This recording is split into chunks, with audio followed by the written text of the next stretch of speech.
Kailangan po nating balik-balikan at alam-alamin at sariwain sa ating diwa ang mga basic teachings of our faith. We have to learn, relearn, review, and fine-tune what we already know for ourselves and for others. At ang ating pong pagkakakilala sa Panginoon, pagkakaalam ng kanyang mga katuruan, ay marapat lang na pataasin, palalimin. We must bring it to a higher and deeper resolution and synthesis so that we can grow from glory to glory. And that is what we pray that we can do right now by God's help, that we will know Him more and more sa ating pong pag-aaral ng mga very basic teachings that are important to be reviewed: deeds, judgment, and salvation. Three big words that are main words in Christianity. Salamat, Panginoon, dahil maaari kami magtipon-tipon para kayo papurihan, dalahan ng aming mga handog, hingan ng aming mga hiling, at kilalanin. Loobin mo, Panginoon, na kayo'y makilala pa namin ng mas higit kaysa dati. Open our eyes, our ears, our minds, our hearts, and let us know you more. Let us know your teachings more, O God, so that we can be transformed by the power of your truth. Kayo ang siya maging tagapagsalita, kayo ang mangusap at mangaral, gamitin nyo lang nakasangkapan na inyong lingkod. At nawa lahat kami dito pagpalain nyo habang ang pangalan nyo naman patuloy naming itinataas. Heal our infirmities, strengthen our weaknesses, enlighten us, O God. Paliwanagin mo po ang aming isip. In the name of Jesus, our teacher, our healer, your Son, and our Lord, we pray. Amen. Deeds, judgment, salvation. Mga gawa ng tao, paghuhusga ng Diyos sa mga gawa na ito, at kaligtasan. Anong kaligtasan? At kaligtasan mula saan o mula kanino? Revelation 20:11-12. I saw a great white throne with someone sitting on it. I also saw all the dead people standing in front of that throne. Every one of them was there, no matter who they had once been. Several books were opened, and then the book of life was opened. The dead were judged by what those books said they had done. Isa po itong eksena na pinaniniwalaan ng marami ay magaganap doon sa tinatawag na araw ng paghuhukom. At itong sumulat ay nakita niya itong ganitong eksena. Nakita niya isang puting-puting trono kung saan nakaupo doon ang ating alam at pinaniniwalaan ay ang Panginoong Hesus. At lahat ng taong namatay na ay nakaharap sa Kanya kahit ano pa nga ang naging kalagayan nila nung sila'y nabubuhay dito. At nagbukas daw po ng mga aklat, ng mga talaan na tinatawag na Book of Life o Aklat ng Buhay, at ang lahat ng mga nangamatay na ay hinusgahan ayon sa nakatala sa mga pahina ng libro ngayon. So, the dead were judged by what those books said they had done. So, deeds will be the basis for judgment. At huwag natin itong ipangontra doon sa nagsasabing judgment is based on grace and salvation by grace, because they do not disagree. In fact, later on, we will discuss faith and its relevance to salvation and judgment. But for now, according to Revelation 20:11-12, deeds will be the basis for judgment. Yun ang pagbabasihan ng hatol mga ginawa, and everyone will be judged. Walang exempted. Kahit ano pang naging ranggo mo, mataas man o mababa, pare-parehong haharap sa Diyos. Which brings me to another important truth, and it brings all of us to it. Deeds are known. Alam ng langit ang lahat ng nagaganap. Everything, every deed is known to God. What we do in our earthly life, not our claims about ourselves, will have eternal bearing. Kahit ang pag-upo nyo ngayon dyan, ang pagtayo dito, paglalakad doon, meron palang tala. So assuringly and very clearly, we will have eternal existence. Paano ka naman huhusgahan kung wala ka namang next life? Paano ka naman bibigyan ng gantimpala o parusa kung wala ka naman pala doon at hindi ka naman patuloy na mabubuhay? So we will have eternal existence to live with the eternal consequences of our deeds. Napakahalaga ng bawat minuto at oras dito sa lupa dahil sila ang magsasabi kung paano tayo mamumuhay doon sa kabilang buhay na walang hanggan. Maaaring ang ginawa mo sa loob lamang ng 5 minuto dito sa lupa ay magkaroon ng napakahabang bunga sa hinaharap, ito man ay mapait o matamis na bunga.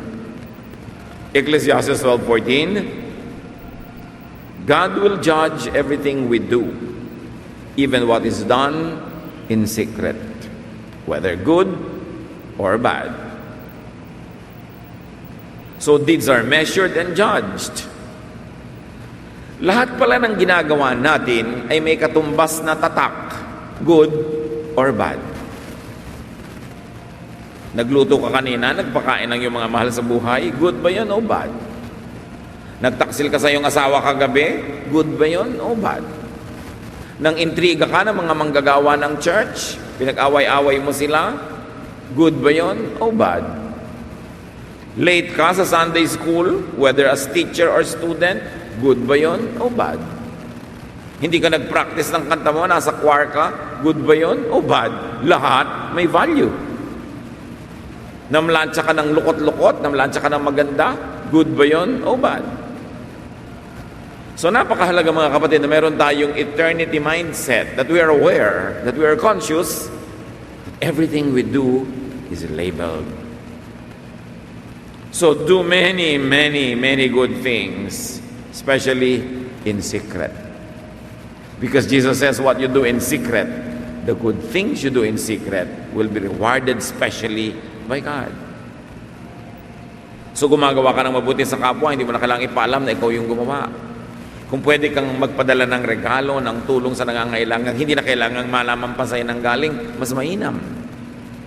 Kung pwede kang gumawa ng mabuti, mag-donate dito at doon na hindi na ikaw yung napupuri, napapasalamatan, mas mainam because the Lord says, you know, the Father who sees in secret will reward you. Siyempre, may mga kabutihan naman tayo hindi pwedeng secret kasi imposibleng maging sikreto. But whenever we can be discreet, we should be discreet. Mahirap din kasi yung gumagawa ka ng mabuti tapos bunyag. Napupuri ka sobra ng mga tao, so natanggap mo na yung premyo mo, wala ka ng premyo sa langit. O kaya gumagawa ka ng mabuti, marami ngayon sobrang umaasa sa iyo, hindi ka nang makagraduate sa paggawa ng mabuti, dahil ikaw na lang yung inasahan ng inasahan. O kaya ay may ginagawa kang mabuti sa maraming tao, tapos may nakaaway ka, kinakampihan ka agad ng marami, pero gusto ba naman ng Diyos yung kampi-kampi, hati-hati? So yung tagumpay mo sa human political arena could be a spiritual defeat itself. So lahat may label, good or bad. Do good, do it well. Always do your best. Lalo sa ministry. Because only the kingdom of God is the eternal kingdom. And what is done for Christ is that which lasts. Yun ang talagang walang katapusan. Natapos na lang ang buhay mo, natapos na lang ang panahon na ito, nandun pa yung record ng mabuting ginawa. So as we have said, deeds have good or bad values. So we should clearly label our deeds, not the deed of others. Maging maingat tayo mga kapatid, natatakan ng tama lahat ng ginagawa natin. Tama ito, mali ito, tama ito, mali yun. Pero hindi yung ginagawa ng kapwa dahil hindi tayo ang kanilang hukom. We are not judges of others, but we can judge ourselves. So have good lenses to see, to filter out, and to highlight the good that people do. Kumbaga sa salamin, kung ang salamin mo ay pink, pink ang tingin mo sa mundo. Kung blue, blue ang tingin mo sa mundo. Pero dapat may malinaw tayong salamin para makita natin yung mabuting ginagawa ng kapwa.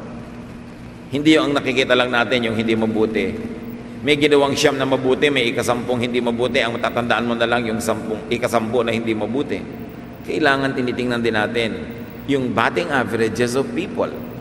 That we do not judge people only on the basis of their last performance, but on their batting average. Okay, naging masamang tatay itong tatay ko the last 3 years, pero 17 years naman siyang good. Dapat isasaalang-alang ko yon at hindi ko lang tatandaan yung masamang part niya. Kaya hanapin natin yung mabuti sa ating kapwa. Kasi pag ang hinahanap natin sa ating kapwa yung mabuti, tayo man ay inspire gumawa ng mabuti. Nag-i-improve din tayo. Pero pag ang hinahanap natin yung mali nila, kuminsan, nagkakaroon na rin tayo ng excuse gumawa ng mali. Sasabihin natin, bakit yung aming teacher mali? So pwede na rin ako maging mali. Bakit yung director namin mali ang buhay? So pwede na rin mali ang buhay ko. Bakit yung principal ng aming Sunday school may kasalanan? So pwede na ako hindi magturo o umaten kasi may kasalanan siya. Pagka kasi minamalaki natin yung pagkukulang ng iba, nagkakaroon tayo ng excuse para magkulang din. At the end of the day, tayo yung lugi. Pero kung ang hahanapin natin yung mabuti sa kanila, magkakaroon tayo ng encouragement na maging mabuti rin. 2 Corinthians 5:10.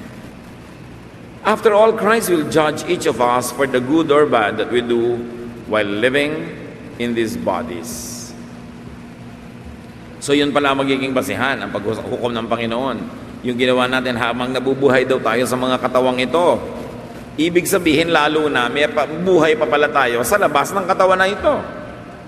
Because if the Bible says we were going to be judged by what we do while living in these bodies, indirectly it is saying that there is life after and beyond these bodies. Salamat na lang. Time will come when we will no longer be measured by our physique. Na hindi na tayo sinusukat, inuuri, kinikilatis sa kulay ng ating balat, sa texture ng ating buhok, sa ating height, sa ating waistline, kasi may buhay na walang hanggan na labas na sa katawan na ito. Salamat naman dahil gagraduate tayo sa ating mga karamdaman, sa ating mga kapansanan. Pero dapat pagdating ng panahon na yon sa kabilang buhay, maraming nakatalang good deeds. Romans 2:15-16, the conscience is like a law written in the human heart, and it will show whether we are forgiven or condemned.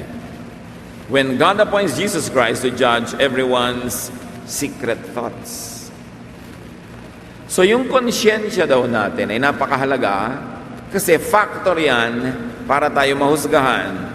Do you violate your own conscience?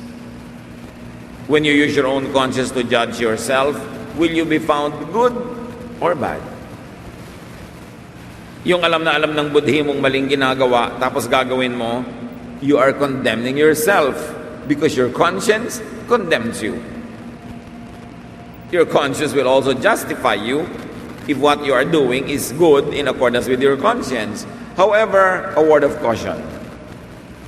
Pag ang ating pong budhi ay hindi natin pinapakinggan lagi nating sinasalungat, inaaway, nagiging manhid, kaya kung minsan hindi na niya tayo nabibigyan ng tamang hatol, to the point that you are doing something wrong and you even consider it right or good because your conscience has already been destroyed.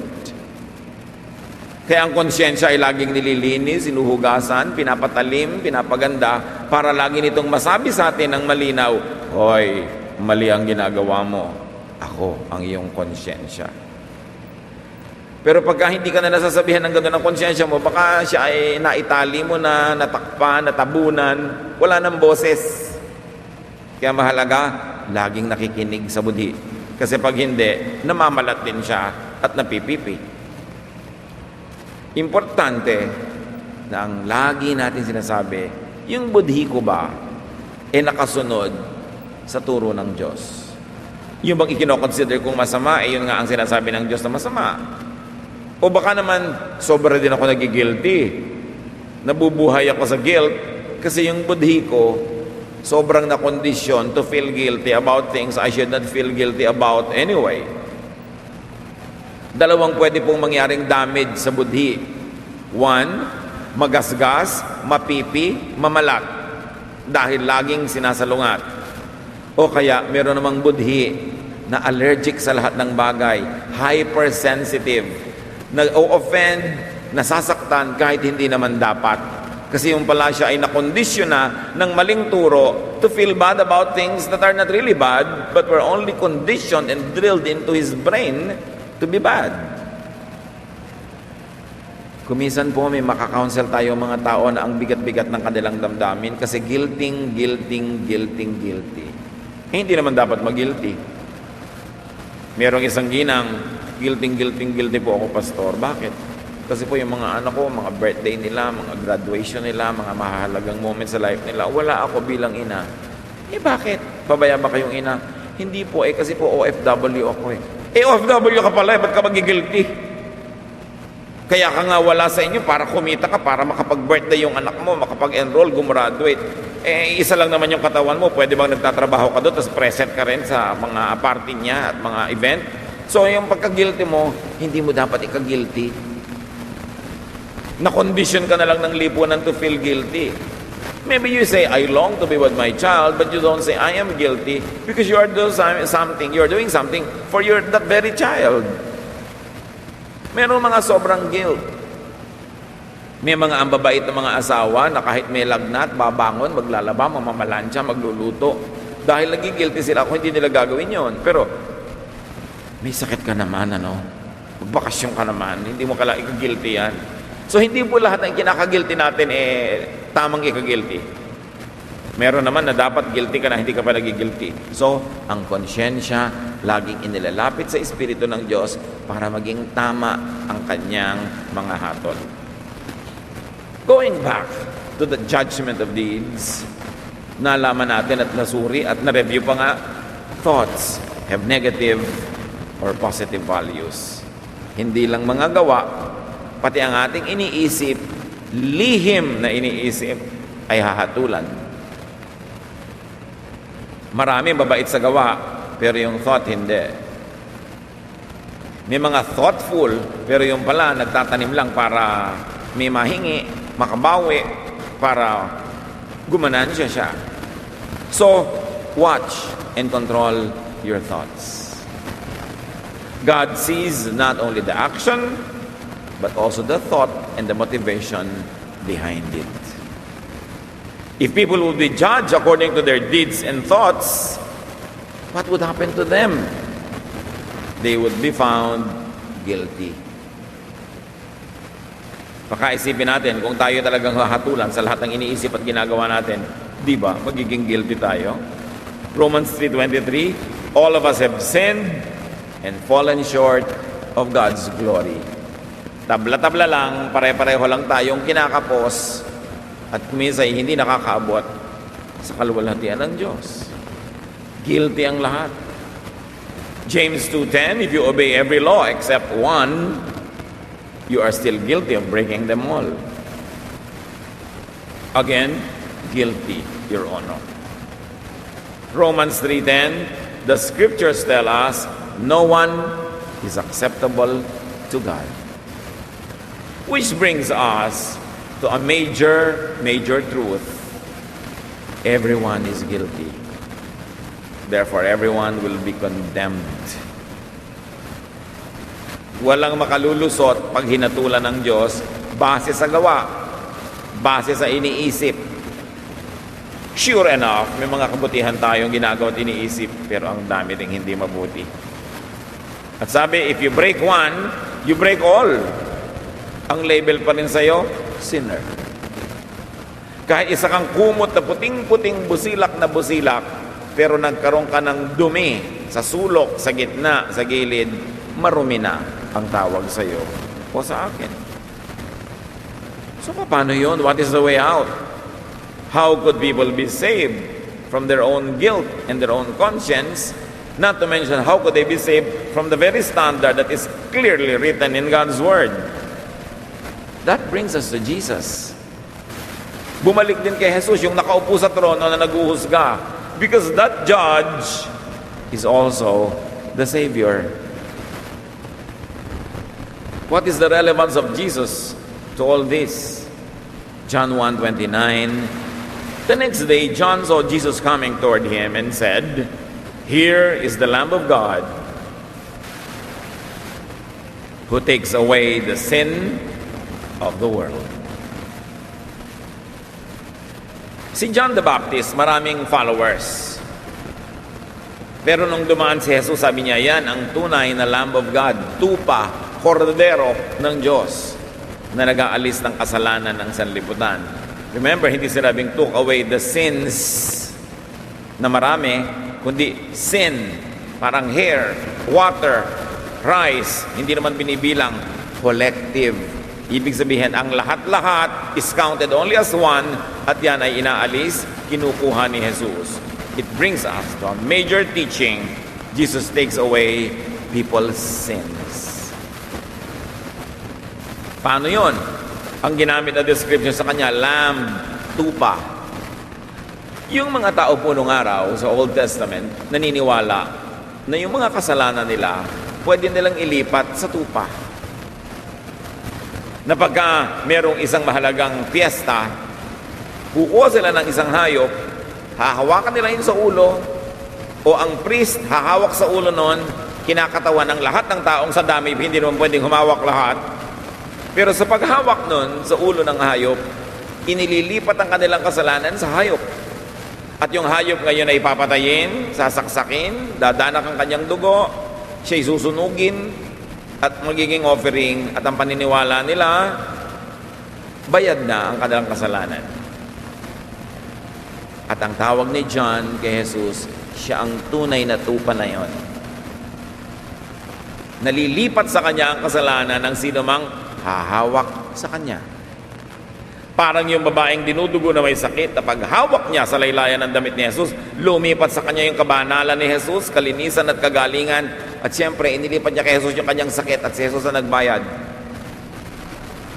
1 Peter 2:24, Jesus Himself bore our sins in His body, so that we might die to sins and live for righteousness.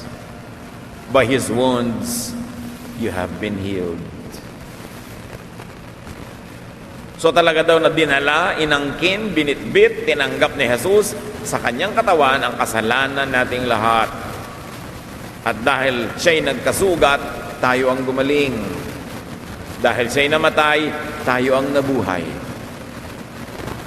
At nung siya'y nabuhay na muli, tayo na naman yung namatay. Namatay tayo sa ating dating kalikasan, sa dating likas at nature. Namatay tayo sa kasalanan, namatay tayo sa pag-uusig ng kasalanan, namatay tayo to judgment, that a new person is born because the old person has died. If anyone is in Christ, is a new creation. The old is gone, the new has come. Laging may exchange.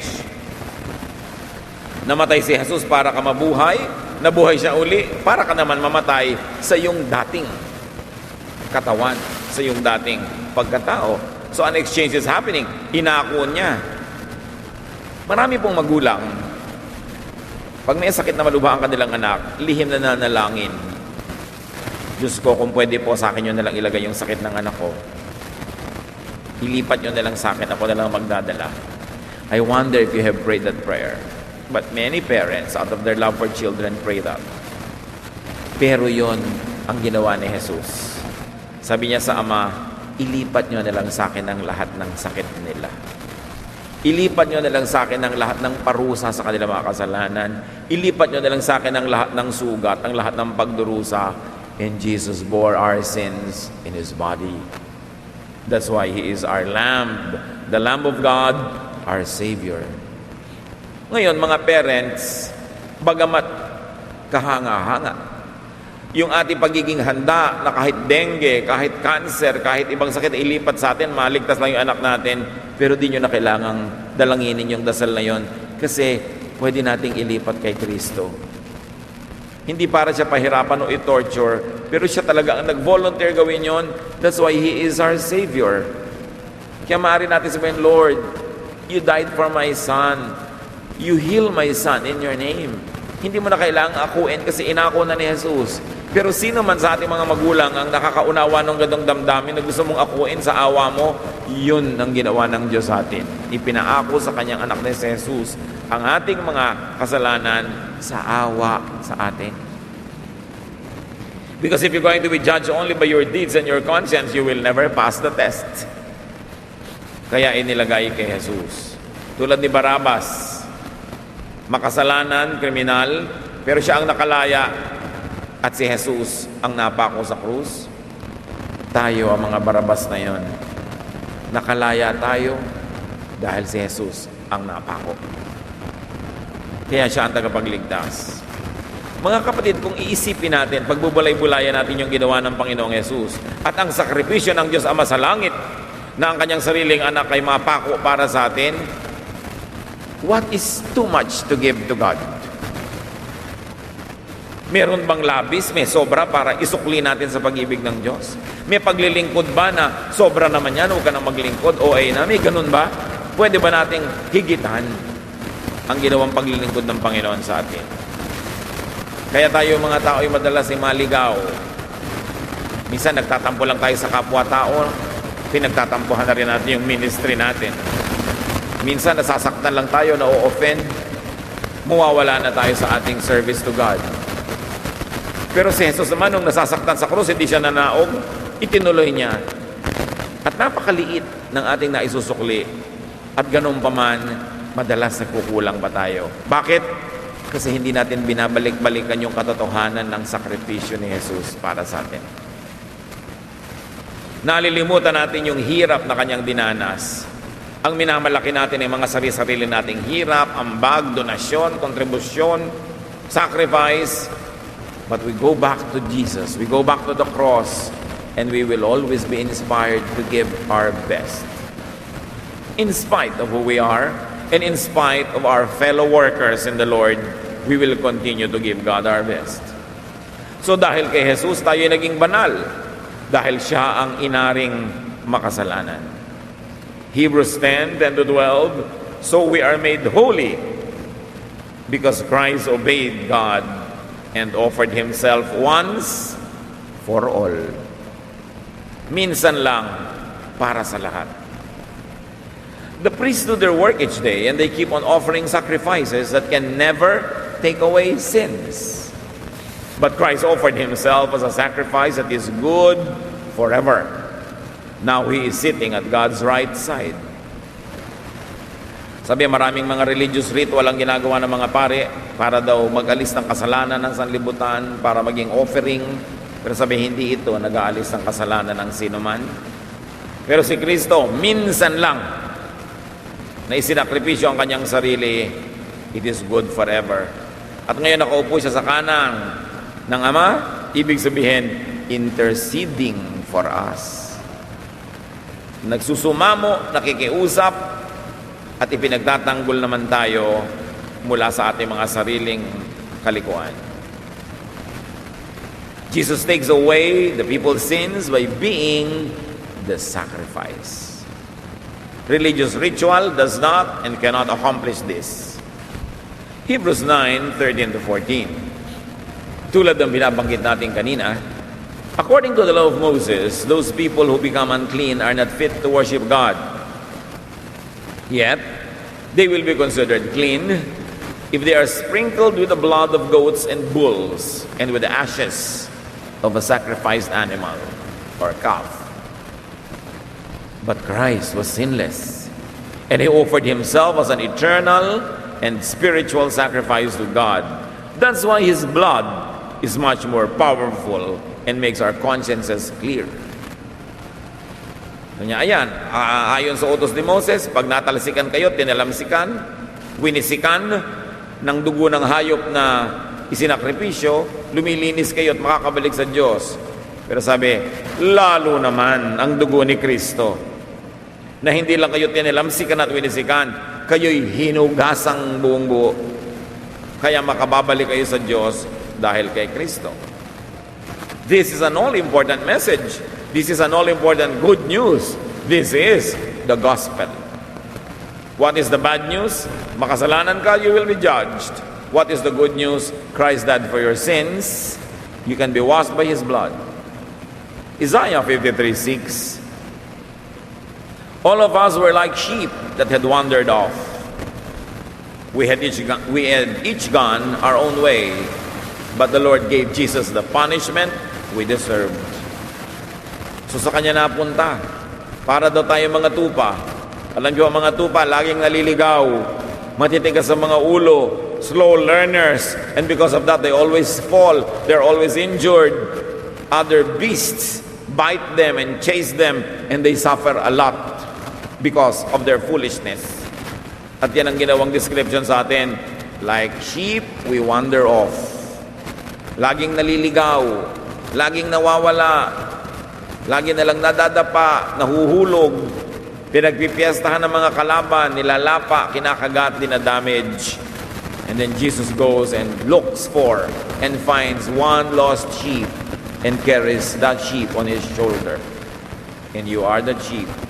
I am the sheep. 1 John 1:7, the blood of his son Jesus washes all our sins away. Yan ang dapat sabihin ng bravo, clap, clap, clap. Kasi, biruin mo, ang dami-dami natin kasalanan, hindi mo malaman kung saan mo ilalagay, paano mo dadalhin, tapos sinuhugasan ka ni Jesus, nawawala yun. Yun ang binibigyan dapat ng standing ovation. Kung minsan nanonood ka ng magandang drama, magandang sayaw, magandang concert, at the end of the concert, papalakpakan mo yung performer, tatayo ka, bibigyan mo ng standing ovation dahil maganda ang performance. Pero alin pang performance ang hihigit sa ginawa ng Panginoon sa krus? Kinuha yung kasalanan mo, nilagay sa sarili niya, inilagay yung kabanalan niya, binigay sa iyo, tapos namatay siya para bayaran yung kasalanan mo. At nabuhay na muli, ibig sabihin, yung bayad niya, higit pa, sobra pa sa utang mo't utang ko. Kaya, nabuhay siya muli. At dahil nabuhay siyang muli, lahat ng maniniwala sa kanya, susunod, mananampalataya, tatawag, ay mabubuhay ding muli. That is the greatest performance of all time. At kung talagang nananalig tayo na napakagaling ng performance na yon, hindi tayo matatahimik kung hindi tayo may sasabihan araw-araw. Kung hindi tayo merong bibigyan at babahagin na ng katotohanan na yun, mga taong ligaw, mga taong pinipilit bayaran ng kasalanan nila. Sinabi na nga, kahit anong gawin mo, hindi mo mababayaran yan. Pero naliligi tayo ng mga taong nagpaparusa sa sarili, kung ano-anong sakripisyong ginagawa para magbayad ng kasalanan. Kung ano-anong devotion ang ginagawa, kung kani-kanino at kung saan-saan sa paghahanap lamang ng luwag ng dibdib sa bigat ng mga dinadala. Paano ka matatahimik kung hindi mo sila sabihin, huwag mo nang pahirapan ang sarili mo. Christ died for you. Paano tayo matatahimik na hindi tayo nagdadala ng mga tao sa Panginoon? Hindi tayo magpapa-Bible study sa mga bahay natin. Hindi tayo atin ng additional, more and more and more classes. So we will know this Lord more and more and more. The Lord who took your sins away and gave you eternal life, He deserves to be known and to be known more. He deserves to be served. He deserves our highest devotion. And what do?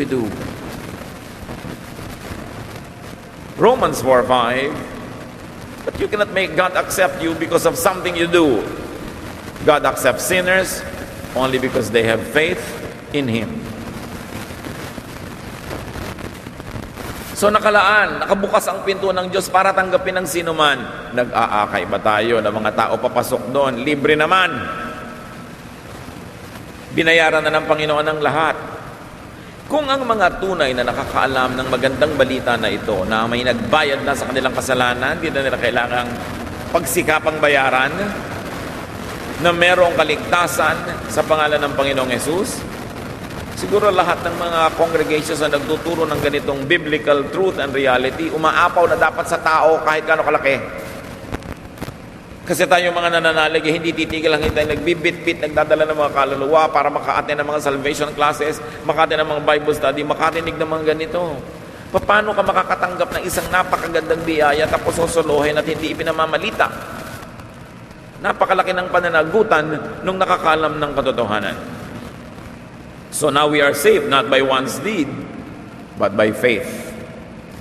Kaya sabi ko sa inyo kanina, pag-uusapan din natin yung faith. Yes, deeds count. Something great happens. When people believe in Jesus, the deeds of Jesus become theirs. Their deeds are transferred to Jesus, meaning their sins are charged to the cross. There's an excellent blend and an excellent agreement of deeds and faith. Gawa at pananalig. Gumagawa tayo, pero lahat ng hindi natin kayang gawin, pinupunan, kinukumpleto ni Jesus. At yung gawa niya ang nagiging batayan ng ating kaligtasan at kalinisan. Pero kung talagang ligtas ka na at naniniwala ka, lalo kang gagawa ng mabuti. Hindi para maligtas, kundi dahil ligtas ka na. Gumagawa ka ng mabuti hindi para malinis, kundi dahil nalinis ka na ng dugo ni Jesus. Therefore, nagsusukli-sukli ka, nagbabayad-bayad ka ng utang na loob, gumagawa ka ng dapat, gumagawa ka ngayon ng mabuti. Not to earn your salvation, but because you're already saved and you are grateful. Mahalaga ang mga gawa. Dapat lang ilagay mo sa tamang direksyon. Bakit mo ginagawa? Hindi para ka maligtas, kundi dahil tumatanaw ka ng utang na loob doon sa nagligtas sa iyo. Do good. Be good. Let the work of Christ cover your past, but now let your good deeds decorate your present and your future. Acts 16:31, have faith in the Lord Jesus and you will be saved. This is also true for everyone who lives in your home. Does everyone who lives in your home know Jesus? And what is your meaning of home? Will they be covered by the blood of Christ? Because you have told them about the Lord. There is something very, very interesting about this verse. Sabi, manalig ka, manampalataya ka kay Jesus at maliligtas ka, pati na rin ang iyong sambahayan. Number 1, automatic ba na maliligtas sila dahil naligtas ka? O number 2, dahil ligtas ka na, tuturuan mo sila. At hindi ka titigil hanggang hindi sila sana natututo. Hindi kinlarify, but play safe. Ituro natin. Sabihan natin mga kasambahay, kaibigan, kasama sa trabaho, paano ka pwede mag-exist sa isang opisina, sa isang pagawaan ng 3 buwan, 3 taon, 10 taon, na yung katabi mo, hindi mo pa malang natatanong kung ligtas na ba siya or not? Hindi mo malang nayayaya para umattend na makarinig man lang siya kung ayaw niyang sundin, di bahala siya, pero binigyan mo siya ng chance to accept or reject Christ. It is our duty, our sacred duty. Yun ang number 1 na work ng church. To be an agent of salvation, to be a channel of the good news, so people will hear about it and they will have a chance to accept or reject it. It's not our decision to accept or reject Jesus for others, but our duty is to give them the choice, the chance to at least accept or reject. At isa yan sa mga mabubuting gawa na itatanong pagharap mo kay Kristo, dinala mo ba ang mga mahal mo sa buhay, mga kakilala, kasambahay, kapitbahay, katrabaho, kaeskwela sa Panginoon o hindi? Because remember, every deed will be judged. And there are deeds that are good, and there are deeds that are bad. So salvation is by works, if you could be good enough. Or salvation is by faith, if you couldn't be good enough, and you depend on the Lord Jesus Christ. Meanwhile, salvation is a very intriguing word. Kung ang pinag-uusapan po ay salvation in eternity, good works will not save you. Only the work of Jesus. Pero ang pinag-uusapan is kung salvation ay here on earth, salvation from trouble, from worries, from pain, from hunger, from poverty, from sickness. Yes, good works can save you. Halimbawa, you work well, nagkatrabaho ka, hindi ka nagugutom, your good works saved you from hunger. Ang pamamaraan mo sa buhay ay mapayapa, hindi ka nakikipag-away. Pag may nagagalit sa'yo, nakikipagkasundo ka, your good works will save you from trouble and quarrels and from warfare. Maingat ka sa buhay mo, hindi ka naninigarilyo, hindi ka naiinom ng mga alak, your works will save you from lung cancer. Unless nalalanghap mo yung smoke ng iba, which is another story. In other words, yes, salvation could be had through your works if you're talking about salvation from the things that give trouble in this life. But salvation in eternity that leads to heaven or hell, only the work of Christ can save you in that department. So even salvation can have many meanings. So what's important? Those who miss the mark become clean when they believe in Jesus as Savior. Ephesians 2:8, you were saved by faith in God, who treats us much better than we deserve. This is God's gift to you, and not anything that you have done on your own. So this is salvation from eternal damnation only the work of Jesus can save you. But your work here on earth can save you from many troubles here on earth. Kung nakakalito pa yon, huwag na lang kayong malito. Just do good and believe in Jesus. Ask Him to save you. Pagsabayin nyo, wala na kayong mamimiss doon. Acts 4:12, only Jesus has the power to save. His name is the only one in all the world that can save anyone. Do you know that name, the name Jesus? If you do, you cannot and must not keep it a secret. People must also know that name and believe in that name through your teaching, through your guidance, through your invitation. John 14:6, Jesus says, I am the way, the truth, and the life. Jesus answered, without me, no one can go to the Father. A very important message. Dapat yan ang laging lumalabas sa ating bibig. Accept Jesus. Jesus is the way. Jesus is the Savior. Romans 6:23, for the wages of sin is death, but the gift of God is eternal life in Christ Jesus our Lord. We are sinful, yes, and sin leads to death. Jesus is life. Jesus is the cure for our sins. His work cleanses us. John 1:12, yet to all who received Him, to those who believed in His name, He gave the right to become children of God. Which brings me to a great truth. Those who believe in Jesus and receive Him become children of God. Mga kapatid, ito yung napakahalagang miracle sa lahat.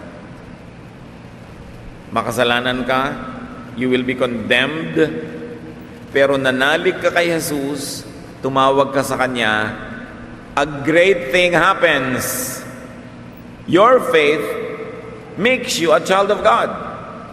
Your faith makes you clean. Your faith brings the blood of Jesus into your life to cleanse you. Your faith brings your sins to Christ for Him to die for. Your faith saves you.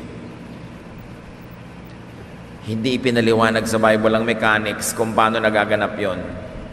Pero pag ang isang tao ay dumating doon sa malinaw na punto ng buhay niya, nananalig siya kay Jesus, tumawag siya kay Jesus, nagpaligtas siya kay Jesus, nababago ang membership niya.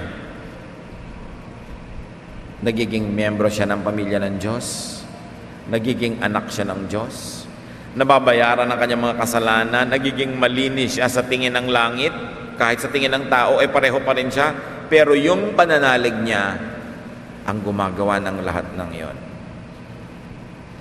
Hindi natin mai-connect yung mga dots niyan, paano siya nagaganap, but let us just enjoy the benefit. When you believe in Jesus, something happens. You become holy. Not because of what you do, but your faith in Christ gives you His holiness. Sa napakahalagang katuruan. Dapat malinaw na malinaw, binabalik-balikan, at dapat tuwing babalik ka sa leksyon na ito, may mas lumilinaw pa. How does one receive Jesus? Revelation 3:20, here I am, Jesus says, I stand at the door and knock. If anyone hears my voice and opens the door, I will come in and eat with him and he with me. Kumakatok daw ang Panginoon, pag pinagbuksan mo, papasok para makisalo sa iyo at kakain kayo ng sabay. Alam niyo ang ibig sabihin sa matandang kultura ng Israel ng kumakain ng sabay? To eat is to fellowship, which is to protect and to save. Ang mga tao nung araw sa disyerto, diyan sa mga disyerto na yan ng Israel at mga kanugnog bayan, pagka ikay kumain, kasabay sila. Ang ibig sabihin, ibibigay nila sa iyo ang kanilang buhay. Walang makakagalaw sa iyo, walang makakasakit sa iyo na hindi mo nadadaan sa kanilang malamig na bangkay. Kaya pag sinabi ni Lord, pag pinagbuksan niyo ako, makikidulog ako sa inyo at kakain tayo magkasabay. Ibig sabihin, ibibigay ko sa inyo ang aking buhay. Ang aking kalinisan, ang aking kaligtasan ay magiging inyo at walang makakagalaw sa inyo nang hindi mo nadadaan sa ibabaw ng aking malamig na bangkay. So receive Jesus. And you ask, how do I receive Jesus? As you know best. Because the Bible did not tell us how. May mga gumawa ng formula niyan, hindi naman masama. Sinila, A, accept that you're a sinner. Tama naman, biblical. B, believe in Jesus as the Savior. Tama rin, very biblical. And C, confess Christ as Savior. Commit yourself to Christ and you will be saved. Tama. Ang danger lang ko minsan, pag sobrang simplified yung formula, sister, basta gawin mo ABC, tapos ginawa mo, hindi mo naman talaga inunawa, hindi mo dinibdib, akala mo, nagawa mo na nga. Pero yung pala, hindi naman tumalab, hindi naman pumasok. Paano mo malalamang tumalab? Di titingnan mo ngayon ang buhay mo pagkatapos, kung tinablan ka nga. Naging Lord nga ba siya o ikaw pa rin yung Lord? Naging Savior nga ba siya? Hindi ka na lagi na lang natatakot tungkol sa future dahil may Savior ka na. At dahil Lord siya, gagawa ka ng mabuti at ngayon mahalaga na yung good deeds. Because your good works will now save you from earthly troubles. Again, it will not save you from eternal damnation in the future, but it will save you from your earthly troubles if you do good. May premyo ka pa in eternity. So ang nangyayari, if anyone is in Christ, you're a new creation. The old is gone, the new has come. So pakitanong mo sarili mo, mirror, mirror on the wall, nagbago ka na nga ba? Naiba na nga bang ugali mo? Pag bumabalik yung dati mong ugali, na itataboy mo ba agad o nagtatagumpay na manaig muli? Kasi meron kang bagong pagkatao, meron kang bagong espiritu, may mga bago kang pangarap, mga bagong layunin, bagong pamantayan ng tama at mali. Malalaman mo kung talagang may nangyari by looking at your lifestyle, by looking at your aspirations and values. So how do you receive Jesus? Una, by praying. Pray. Accept Him. Kung ano man ang language ng prayer mo, ano man ang style ng prayer mo, communicate with Jesus and believe in Him and accept Him the way you want, the way you like, and the way you can. And then by identifying with Him, you've got to be identified as a believer of Jesus by your behavior, by your aspiration, by what you do in life and not do, by doing good works. Because doing good works is one of the hallmarks of a true believer. And by believing unto righteous deeds. Na ganun na lang ang pananalig mo kay Jesus nang nagiging bunga, kabanalan. Hindi yung naniniwala ka nga, tapos ang nangyayari na sa buhay mo, puro kabalbalan, puro pa rin kasalanan, puro pa rin kamalian. Inano mo pa yung paniniwala mo, di naman pala tumalab. You believe to the point of obedience. You believe to the point of changing your life. You believe to the point of being fruitful. You believe to the point of being like Christ. Kaya ka nga Kristiyano, you are a little Christian. Christ rather. John 3:18, no one who has faith in God's Son will be condemned.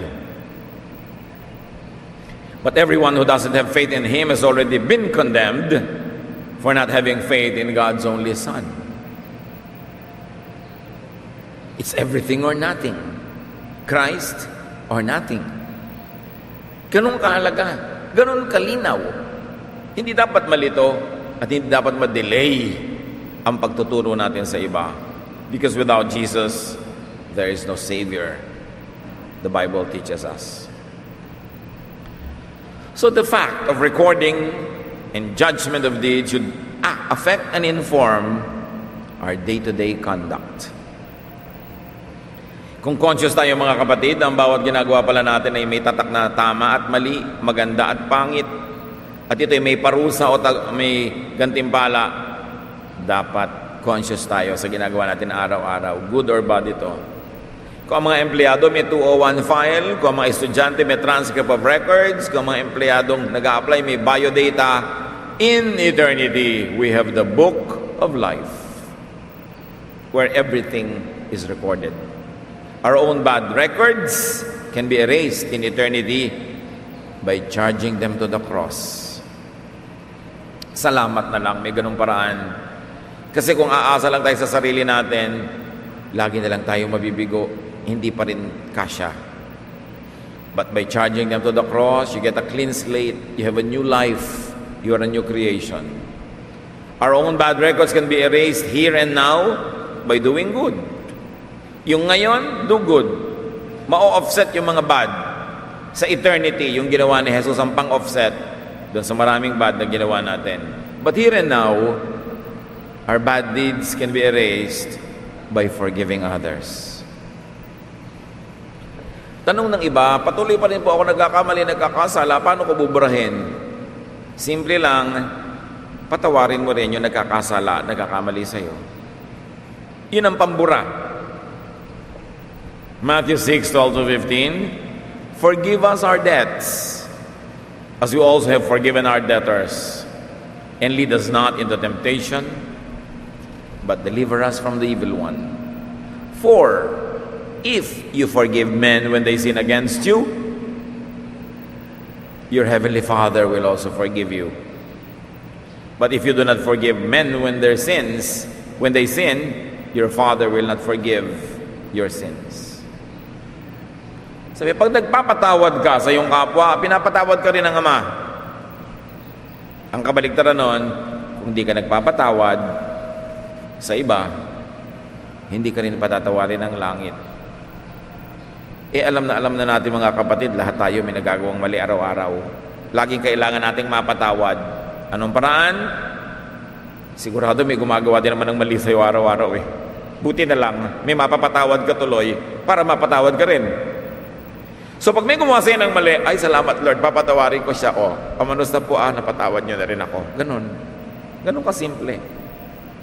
So blessing din yung gumagawa sa'yo ng mali, nagkakaroon ka ng chance magpatawad. Meron ka ngayong points para patawarin ka rin. Kaya huwag kayong sobrang magalit sa gumagawa sa inyo na mali. Huwag niyong kamuhian. Mas malaki yung kasalanan sa inyo, mas marami kayong points pag pinatawad nyo. Pambayad sa napakalaki nyo rin mga kasalanan, nangangailangan din ng maraming points. Pero tatandaan nyo, hindi naman talaga points yan. Ang mahalaga, pag nagpapatawad ka, pinapatawad ka rin. Sino ang mga hindi nyo pa pinapatawad? Hindi pa rin kayo pinapatawad ng Diyos. Don't be deceived. Huwag kayong magpalinlang, kahit dasal kayo ng dasal, ambag kayo ng ambag at abuloy ng abuloy, pag di kayo nagpapatawad ng kapwa, di rin kayo pinapatawad. Sa ating lahat, yun ang katotohanan. Non-forgiveness means not being forgiven. Ang isa lang tama, husto na pambayad sa ating mga kasalanan ay ang pagpapatawad natin sa nagkakasala sa atin. 1 Peter 4:8, above all, love each other deeply because love covers over a multitude of sins. So, hindi lang magpatawad, magmahal pa. Kasi pag nagmamahal ka, natatakpan ng maraming kasalanan. At hiwaga ang 1 Peter 4:8 because the original Greek rendition of it does not specify kung kaninong kasalanan ang natatakpan ng pag-ibig mo. Kasalanan ba nung iniibig mo o kasalanan mo na umiibig? Kaya meron tong suspense. And because it was not clarified, you better play safe. Umibig ka na lang at may kasalanang natatakpan, and because God is love, we know that it is the love of ours that covers the sin of others and also our own sins. So yung maibigin, yung mapagpatawad, maluwag din sa kanila ang Diyos. Pag sila ngayon itong nagkakamali, kailangan ng kapatawaran at pag-ibig, pinapatawad at minamahal ng Diyos kasi sila ay mapagpatawad at maibigin. Baligtarin nyo. Kung sobra kayo masungit, malupit, ayaw nyo magpatawad, ayaw nyo umibig, ayaw nyo magbigay, ayaw nyo malamangan, kahit hindi kayo nang lalamang, pero ayaw nyo malamangan, laging lapat by the book, you know that God will also always judge you by the book. Kung matuusin ka sa iyong kapwa, uy, inililibre kita ha, kailangan bayaran mo ako ng ngiti o obedience o kung ano man, inilibre ka ng Diyos sa kaligtasan, anong bayad ang hihingin sa'yo?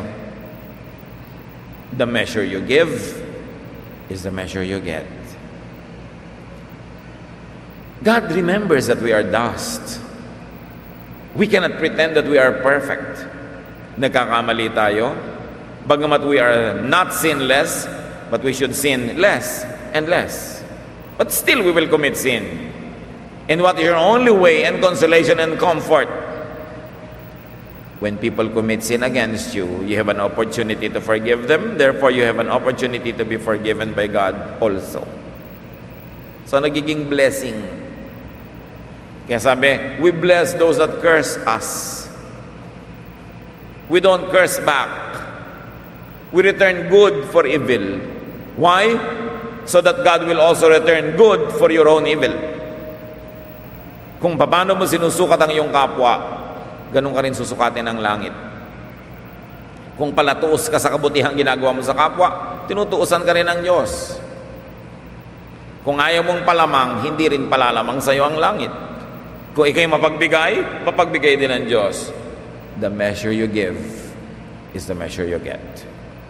It is always good to do good, to be generous, to be loving, to be kind.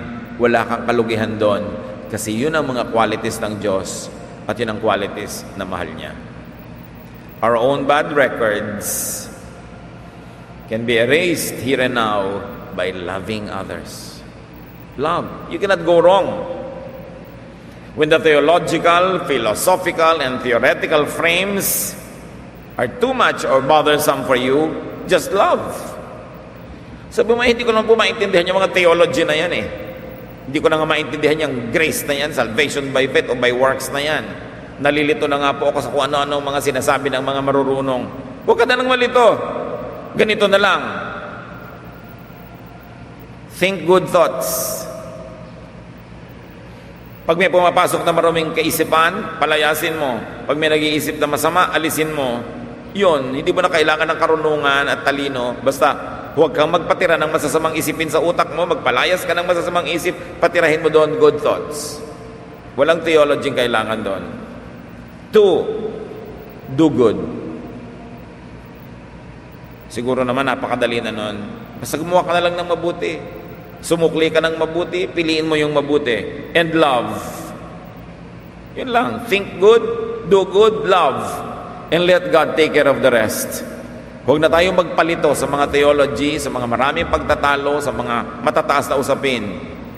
Think good thoughts, do good deeds, and love. You can never be wrong. Charge your sins to Christ. Believe in Him, obey Him, serve Him after you have been served. Love Him after you have been loved. Give Him and give to Him after you've been given to and after you have received. And you cannot go wrong. Ama namin, ituro mo sa amin ang mga personal na kahulugan nito sa aming buhay. Nais naming maligtas mula sa aming mga kasalanan. Nais naming malinis kami. Nais namin, Panginoon, na dun sa kabilang buhay, hindi na kami singilin pa. So right now, we like to do what is good. And that is to charge our sins to Jesus. Lord Jesus, we ask you to be our Savior, to be our Lord. Cleanse us.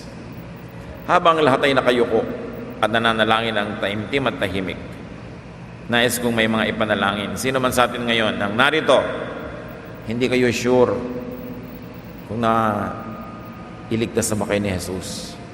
Hindi kayo sure kung nagpaligtas na nga ba kayo. Hindi kayo sure kung yung mga masasamang ginawa natin noon ay may nagbayad na sa katauhan ni Jesus. But you want to be sure now, while everyone is bowed with eyes closed, asking God to be present, and He is present. I'd like to pray for you. Yung gusto mga manalangin ngayon, tatanggapin si Jesus, magpapaligtas, mananalig, tumayo kayo, mananalangin tayo. Jesus is here, and He likes to save. Praise God for you standing up. Who else would like to say, I want to be sure. Hindi nga ako sure. Maybe nagawa ko na, maybe hindi pa. But right now, I like to be sure. And I like to ask Jesus to save me. I like Jesus to come into my life, into my heart. I like to charge my sins to Him. And I like to be saved. Yes, you stand. It's most honorable to stand for Jesus. It is most beautiful for God to see people standing up to accept His Son, Jesus, as Savior and Lord. So bago tayo manalangin, kung meron pang nais, kung di nyo pa nasitiyak, di nyo pa nagagawa, this is the day to be sure. Sa lahat ng nakatayo, do something that I cannot do for you. Pray to God. Ask forgiveness for your sins, and then accept Jesus into your heart with your own words. Ihingin nyo ng tawad ng inyong mga kasalanan at anyayahan si Jesus. Tanggapin siya and declare in your mind, with your thoughts, even with your lips, that you believe in Him as Savior, as your Lord. And He will answer your prayer now. So pray that prayer right now.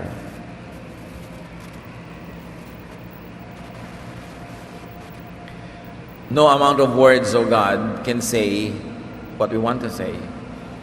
Pero ang pagtayo pa lang ng mga kapatid na ito, isa ng napakalaking statement that they believe in your Son, Jesus, and that they want to accept Jesus as their personal Lord and Savior. Oh Father, grant this prayer. Lord Jesus, hear this prayer, and we trust that you do. And as these people ask you, Jesus, to come into their hearts, into their minds, into their being, do so in love, in power, in your majesty.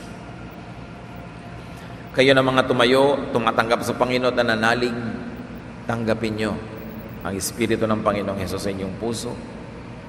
Patnubayan kayo ng Diyos, matanim sa inyong puso ang binhi ng kabutihan ni Kristo at magbunga ito ng maraming mabubuting gawa, kapayapaan, kasaganaan, katahimikan ng loob, maging kagalakan at kalakasan ng inyong mga katawan. Manalig kayo sa inyong ginagawa ngayon sapagkat ito'y nakikita ng langit. And you will face Jesus in the future, and this date will come out of the records and say, you accepted Him, you believed in Him, therefore His holiness is transferred to you, and all your sins are transferred to Him, which He paid for victoriously on the cross. Continue to glorify Jesus in your life, and continue the good work that God has begun in you. Magsiupo kayo mga kapatid, lahat tayo manatili sa diwa ng panalangin. Panginoon, salamat po sa pagkilos nyo sa aming kalagitnaan ngayon, sa pagtawag nyo ng mga kaluluwa upang magkaroon ng malinaw na pasya, malinaw na panahon na alam nilang tinanggap nila ang iyong anak na si Jesus. Sa mga hindi tumayo ang pananalig namin, Panginoon, dahil nagawa na nila ito, dahil tiyak na sila, at lahat kami ngayon humihingi, Panginoon, na iyong pagpapala, na yung mga nakatanim sa aming puso na mga salita mo, yung magbunga ng mabubuting gawa at magbunga ito ng kapayapaan sa aming buhay. Mga kapatid, patuloy tayong magbulay sa katahimikan, mag-isip-isip, at makinig sa tinig ng Diyos kung ano ang susunod nating dapat gagawin sa katotohanan tayo'y nananalig kay Kristo at tayo'y mga anak ng Diyos. Ama, sa katahimikan, patuloy mo kaming hamunin, turuan, akayin, tungo sa mga susunod naming hakbang sa paglagong espiritual. Be silent and hear God's voice.